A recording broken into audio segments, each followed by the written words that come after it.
Hello प्यारे बच्चों, स्वागत करते हैं KTS सक्सेस जोन में। मैं हूं आप सभी का KTS भैया और आज हम लोग स्टार्ट करने जा रहे हैं ज्योग्राफी। कौन सा सब्जेक्ट? ज्योग्राफी। अपने लोग मैथ, साइंस और SST का, जिसमें हिस्ट्री का पार्ट के ऑब्जेक्टिव कंप्लीट कर चुके हैं और आज बारी है ज्योग्राफी का, जिसमें चैप्टर 1 करेंगे भारत संसाधन एवं उपयोग। कौन सा चैप्टर करेंगे? भारत संसाधन एवं उपयोग। इसमें हम लोग PYQ ऑब्जेक्टिव क्वेश्चन करेंगे, जो कि 2011 से लेके 2025 तक जितने भी क्वेश्चन पूछे गए हैं इस चैप्टर से, वो सभी सभी कवर करेंगे। और आज है पार्ट 1, क्योंकि ये जो भारत का संसाधन एवं उपयोग है वो NCERT के अनुसार 5 चैप्टर मिल के बना हुआ है। कितना चैप्टर? 5 चैप्टर, जिनमें से आज हम 3 चैप्टर का ऑब्जेक्टिव करेंगे और पार्ट 2 में 2 चैप्टर का ऑब्जेक्टिव करेंगे। तो चलिए स्टार्ट करते हैं। उससे पहले अगर चैनल पर पहली बार आए हैं तो चैनल को सब्सक्राइब करें, वीडियो को लाइक करें और अपने दोस्तों में ज़्यादा से ज़्यादा शेयर करें। तो चलिए स्टार्ट करते हैं। चैप्टर का नाम क्या है? भारत संसाधन एवं उपयोग। इसमें फर्स्ट क्वेश्चन अपने लोग करने वाले हैं। तो क्या बोल रहा है? विश्व पर्यावरण दिवस कब मनाया जाता है? विश्व पर्यावरण दिवस कब मनाया जाता है? 5 जून को मनाया जाता है। कब मनाया जाता है? 5 जून को। अब आ जाइए सेकेंड क्वेश्चन। सौर ऊर्जा निम्नलिखित में से कौन सा संसाधन है? सौर ऊर्जा निम्नलिखित में से कौन सा संसाधन है? नवीकरणीय संसाधन है। ऑप्शन नंबर बी सही होगा। अब आ जाते हैं 3 नंबर क्वेश्चन पे। किसने कहा संसाधन होते नहीं बनते हैं? संसाधन होते नहीं बनते हैं, ये बात किसने कहा था? जिम्मरमैन ने कहा था। कौन कहा था? जिम्मरमैन। ऑप्शन नंबर ए सही होगा। सौर ऊर्जा निम्नलिखित में से कौन सा संसाधन है? सौर ऊर्जा निम्नलिखित में से कौन सा संसाधन है? मानवकृत, पुनः पूर्ति योग्य या अजैव या अचक्रीय? तो वो पुनः पूर्ति संसाधन है, पुनः पूर्ति योग्य संसाधन है। ऑप्शन नंबर बी सही होगा। अब आ जाइए 5 नंबर क्वेश्चन। द्वितीय पृथ्वी सम्मेलन कहाँ हुआ था? द्वितीय पृथ्वी सम्मेलन कहाँ हुआ था? वो हुआ था न्यूयॉर्क में। कहाँ हुआ था? न्यूयॉर्क में। ऑप्शन नंबर ए सही होगा। 6 नंबर क्वेश्चन। प्राकृतिक संसाधनों के संरक्षण के लिए 1968 में कौन सा कन्वेंशन हुआ था? कब? 1968 में कौन सा हुआ था? अफ्रीकी कन्वेंशन हुआ था। कौन हुआ था? अफ्रीकी कन्वेंशन। ऑप्शन नंबर ए सही होगा। अब आ जाइए 7 नंबर क्वेश्चन। निम्न निम्न में कौन अनवीकरणीय संसाधन है? निम्नलिखित में से कौन अनवीकरणीय संसाधन है? आइए सबसे पहले अपने लोग ऑप्शन देखते हैं। सौर ऊर्जा, जीवाश्म ईंधन, जल विद्युत या पवन ऊर्जा? तो कौन सा है? जीवाश्म ईंधन है। कौन सा है? जीवाश्म ईंधन। ऑप्शन नंबर ए सही होगा। ओके। अब आ जाइए 8 नंबर क्वेश्चन। प्रथम पृथ्वी सम्मेलन कहाँ आयोजित हुआ? प्रथम पृथ्वी सम्मेलन कहाँ आयोजित हुआ था? रियो डी जेनरियो में हुआ था। कहाँ हुआ था? रियो डी जेनरियो में। ऑप्शन नंबर ए सही होगा। अब आ जाते 9 नंबर क्वेश्चन। निम्न में से कौन नवीकरणीय ऊर्जा का स्रोत है? निम्न में से कौन अनवीकरणीय ऊर्जा का स्रोत है? कोयला, सौर ऊर्जा, पेट्रोलियम या प्राकृतिक गैस? तो कौन सा है? वो होगा आप लोग का सौर ऊर्जा। ऑप्शन नंबर बी सही होगा। अब आ जाते हैं 10 नंबर क्वेश्चन। पर्यावरण संरक्षण हेतु पहला विश्व शिखर सम्मेलन कब आयोजित हुआ था? पर्यावरण संरक्षण हेतु पहला विश्व शिखर सम्मेलन कब आयोजित हुआ था? 1992 ईस्वी में। ऑप्शन नंबर सी सही होगा। निम्न में कौन अजैविक संसाधन है? निम्न में कौन अजैविक संसाधन है? वो है नदी। ऑप्शन नंबर ए सही होगा। मेढक के प्रजनन को नष्ट करने वाला रसायन कौन सा है? मेढक के प्रजनन को नष्ट करने वाला रसायन कौन सा है? वो है एंड्रीन। कौन सा? एंड्रीन। ऑप्शन नंबर सी सही होगा। काली मिट्टी उपयुक्त होती है। काली मिट्टी उपयुक्त होती है किस में? कपास के लिए, लीची के लिए, गेहूं के लिए या बाजरा के लिए? तो किसके लिए उपयोगी होता है? कपास की खेती के लिए। ऑप्शन नंबर ए सही होगा। काली मृदा का दूसरा नाम क्या है? काली मृदा का दूसरा नाम क्या है? उसका दूसरा नाम बोला जाता है रेगूर मृदा। रेगूर मृदा, जिसे मिट्टी भी बोला जाता है। ठीक। मरुस्थलीय मृदा किस राज्य में पाई जाती है? उत्तर प्रदेश में, राजस्थान में, कर्नाटक में, महाराष्ट्र में? तो कहाँ पाया जाता है? वो पाया जाता है आप लोग को कर्नाटक में। कहाँ पाया जाता है? कर्नाटक में। सॉरी, कर्नाटक में नहीं पाया जाता है, वो राजस्थान में पाया जाता है। कहाँ पाया जाता है? राजस्थान में। अब आ जाइए, पंजाब में भूमि नमीकरण के मुख्य कारण है। पंजाब में भूमि नमीकरण के मुख्य कारण क्या है? अधिक सिंचाई का होना। किसका होना? अधिक सिंचाई। निम्न में पुरानी जलोढ़ मिट्टी है, निम्न में पुरानी जलोढ़ मिट्टी है, कौन सी है? बागर।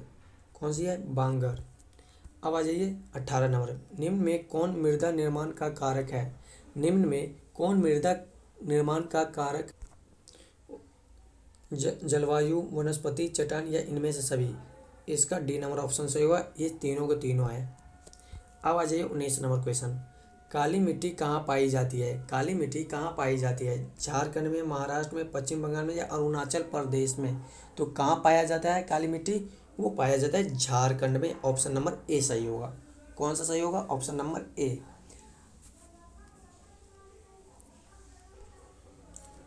काली मिट्टी, एक मिनट, ये झारखंड में नहीं पाया जाता है भाई, महाराष्ट्र में पाया जाता है। हाँ, महाराष्ट्र में पाया जाता है, याद आ गया।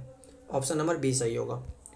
अब आ जाइए, निम्न में से किसे नवीन जलोढ़ मिट्टी कहा जाता है? निम्न में से किसे जलोढ़ मिट्टी कहा जाता है? किसे कहा जाता है? आप लोगों को याद है? नहीं ना? खादर को। किसे? खादर को। रेगूर किसे कहा जाता है? रेगूर किसे कहा जाता है? रेगूर आपको काली मिट्टी को कहा जाता है। किसे कहा जाता है? काली मिट्टी को।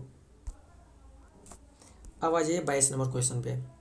22 नंबर क्वेश्चन बोल रहा है, अधिक क्षेत्र में जल की उपस्थिति के कारण ही पृथ्वी को कहते हैं। अधिक जल की उपस्थिति के कारण पृथ्वी को कौन सा ग्रह बोला जाता है भाई? नीला ग्रह। ऑप्शन नंबर बी सही होगा। अब आ जाइए 23 नंबर क्वेश्चन। प्राणियों के शरीर में कितने प्रतिशत जल की मात्रा निहित होती है? प्राणियों का शरीर में कितने प्रतिशत जल की मात्रा रहती है? सॉरी, यहाँ पे 95 नहीं होगा, 65। कितना होगा? 65%। यहाँ पे 65 दे दीजिए तो सी नंबर ऑप्शन सही होगा। गोविंद सागर कृत्रिम जलाशय संबंधित है। गोविंद सागर कृत्रिम जलाशय से संबंधित है। कहाँ का? भाखड़ा का। कहाँ का? भाखड़ा और नागाल बांध से। अब आ जाइए 25 नंबर।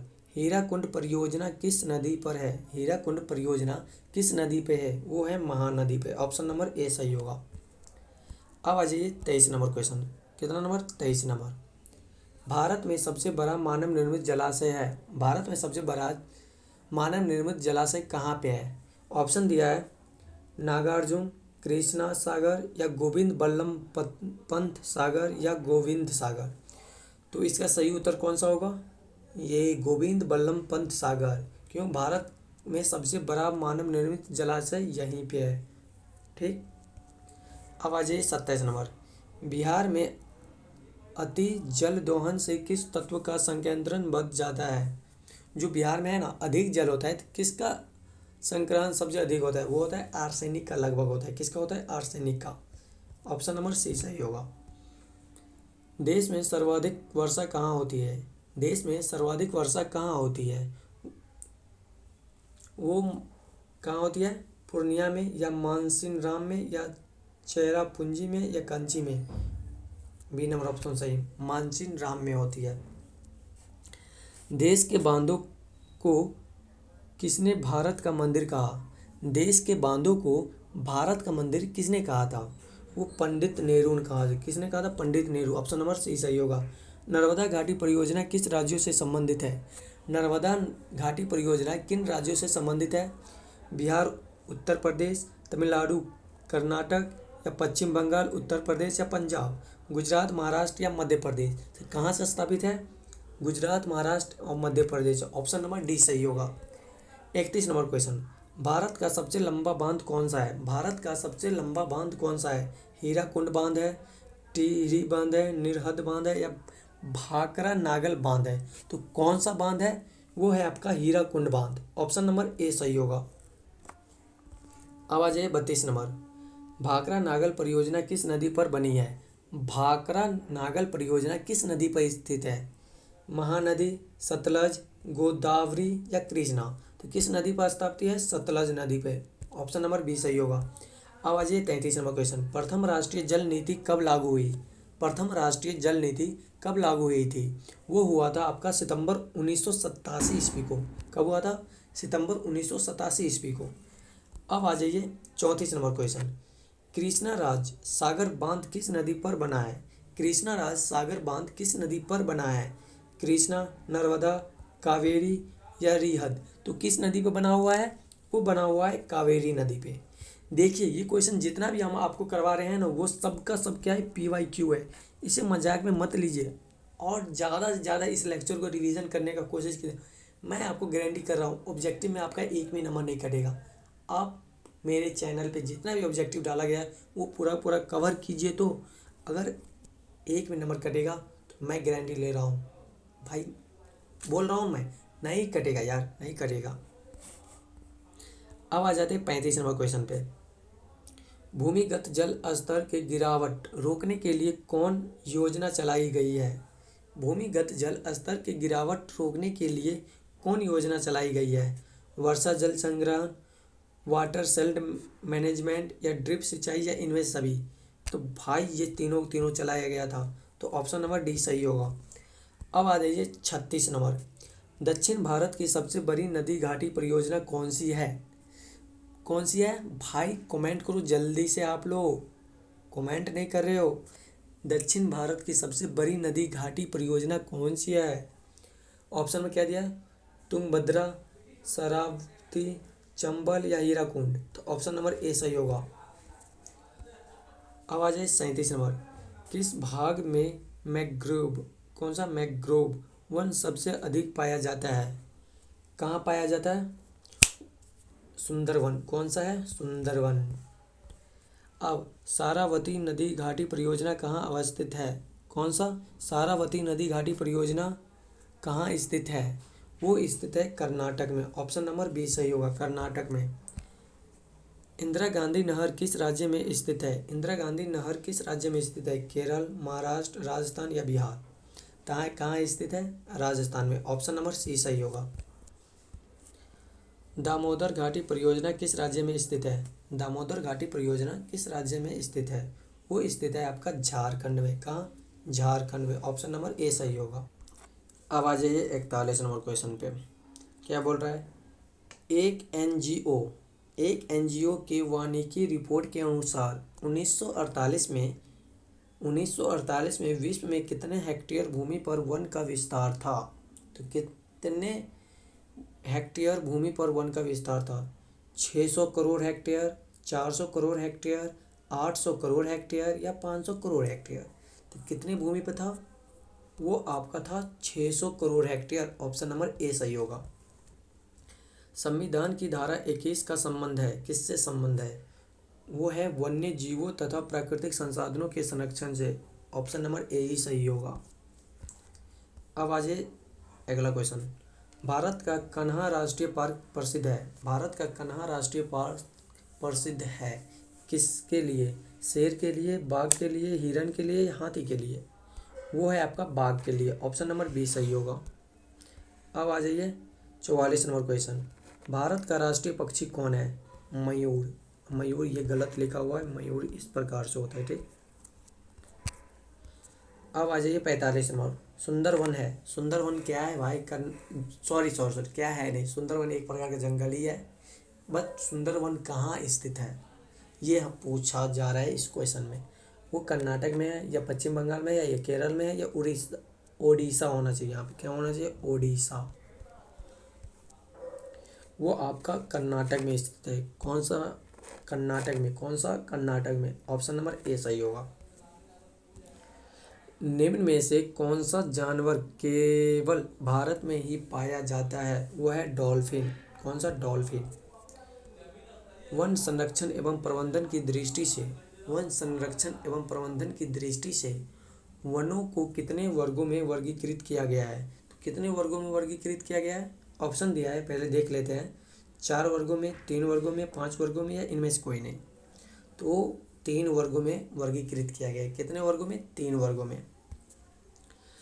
निम्न राज्यों में से किसमें सार्वजनिक वन क्षेत्र है? सर्वाधिक वन क्षेत्र है किस राज्य में है? कौन सा राज्य में है? तो वह राज्य है आपका Madhya Pradesh. Option number A सही होगा, MP। कौन सा? MP, मध्य प्रदेश। अब आ जाइए अगला क्वेश्चन। गिर राष्ट्रीय उद्यान कहाँ है? गिर राष्ट्रीय उद्यान कहाँ है? वो है आपका गुजरात में। देखिए ये सब क्वेश्चन आप याद रखिएगा, कहाँ है, ये सब ना याद रखिएगा, क्योंकि ये सब डायरेक्ट आ जाएगा, डायरेक्ट क्वेश्चन आपके बोर्ड में टकरा जाएगा। ठीक, अब आ जाए नेक्स्ट क्वेश्चन। नंदा देवी राष्ट्रीय उद्यान कहाँ है? देखिए आ गया ना, नंदा देवी राष्ट्रीय उद्यान आप कहाँ है, ये आप लोग जल्दी कमेंट बॉक्स में बताइएगा इसका आंसर। ठीक, आगे चलते हैं। आयुर्वेद के जनक कौन है? आयुर्वेद के जनक कौन है? चरक है, धन्वंतरी है, या पतंजलि है, या सूत्री है? ऑप्शन नंबर ए सही होगा। कौन है? चरक है। किसका? आयुर्वेद का जनक। बाघ परियोजना की शुरुआत कब हुई थी? बाघ परियोजना की शुरुआत कब हुई थी? जल्दी बताओ, जल्दी। 1973 ईस्वी में हुआ था। कब हुआ था? 1973 ईस्वी में। अब आ जाइए 53 नंबर। कौन सा? 53 नंबर क्वेश्चन। काजीरंगा, कौन सा रंगा? काजीरंगा राष्ट्रीय उद्यान कहाँ स्थित है? काजीरंगा राष्ट्रीय उद्यान कहाँ स्थित है? राजस्थान में, उत्तर प्रदेश में, उत्तराखंड में, या असम में? तो ऑप्शन नंबर डी सही होगा। कहाँ पे स्थित है? असम में। भारतीय वन्य जीव बोर्ड का गठन कब हुआ? भारतीय वन्य जीव गठन कब हुआ था? 1950 ईस्वी में, 1952 ईस्वी में, 1958 ईस्वी में, या 1954 ईस्वी में? इसका सही उत्तर क्या होगा? आप लोग जल्दी बताइए, जल्दी जल्दी जल्दी। अच्छा, इसका सही उत्तर कौन सा होगा? हाँ, 1952 में। कब हुआ था? 1952 ईस्वी में। अब आइए 55 नंबर। टैक्सोल का उपयोग होता है, टैक्सोल का उपयोग किस में होता है? वो होता है कैंसर की बीमारी में। किस बीमारी में? कैंसर की बीमारी में। जिम कार्बेट, ये हमको कुछ गलत लग रहा है। जिम कार्बेट राष्ट्रीय उद्यान कहाँ स्थित है? नहीं नहीं, सही है सही है। जिम कार्बेट राष्ट्रीय उद्यान कहाँ स्थित है? वो स्थित है उत्तराखंड में। कहाँ? उत्तराखंड में। भारत का सबसे छोटा जैव मंडल रिजर्व कौन सा है? भारत का सबसे छोटा जैव मंडल रिजर्व कौन सा है? वो है आपका डिब्रू सेखोवा। कौन सा है? Dibru Saikhowa. Option number D सही होगा। क्यू9 का उपयोग होता है। क्यू9 का उपयोग किस में किया जाता है? वो मलेरिया में किया जाता है। किस में किया जाता है? मलेरिया में। ऑप्शन नंबर ए सही होगा। सिमलीपाल राष्ट्रीय उद्यान कहाँ स्थित है? सिमलीपाल राष्ट्रीय उद्यान कहाँ स्थित है? वो स्थित है कर्नाटक में, या केरल में, या ओडिशा में, या गुजरात में? वो आपका ओडिशा में स्थित है। ऑप्शन नंबर सी सही होगा। अब आ जाइए 60 नंबर क्वेश्चन। भारत का कितना प्रतिशत भाग वनों से ढका हुआ है? भारत का कितना प्रतिशत भाग वनों से ढका हुआ है? 21.25%, या 24.62%, या 33%, या 18%? वो आपका है 24.62% भाग में। अब इस लेक्चर का लास्ट क्वेश्चन हम लोग देखने जा रहे हैं, तो चलिए समाप्त करते हैं इस लेक्चर को इस क्वेश्चन के साथ। रोहिला राष्ट्रीय उद्यान कहाँ स्थित है? रोहिला राष्ट्रीय उद्यान कहाँ स्थित है? पश्चिम बंगाल में, हिमाचल प्रदेश में, तमिलनाडु में, या असम में? तो कहाँ स्थित है? वो स्थित है हिमाचल प्रदेश में। यहाँ पे हम लोग पार्ट 1 में कितना क्वेश्चन किया है? 16 लेकिन हाँ, ये क्या है? पार्ट 1 है। इसमें हम 3 चैप्टर कवर किए हैं, और पार्ट 2 में हम लोग 2 चैप्टर और कवर करने वाले हैं। कौन सा चैप्टर? उसमें हम लोग करने वाले हैं वन्य एवं वन्य प्राणी संसाधन। ये तो इसमें कवर कर चुके हैं, और कल हम लोग करने वाले हैं खनिज संसाधन, और एक और होगा जो है आपका शक्ति संसाधन, वो कवर करने वाले हैं। ठीक, तो आप लोग चैनल पे पहली बार आए तो चैनल को सब्सक्राइब करें, वीडियो को लाइक करें, और अपने दोस्तों में शेयर ज़रूर करें। और देखिए, इतना मेहनत करते हैं हम आप लोग के लिए, अगर आप लोग नहीं शेयर कीजिएगा तब इस चैनल का ग्रोथ होगा कैसे? तो जाइए जल्दी जल्दी शेयर कीजिए, और अच्छा से अच्छा कंटेंट हम इस चैनल पर लाने का कोशिश करेंगे। तब तक के लिए राधे राधे, पढ़ते रहिए और मचाते रहिए।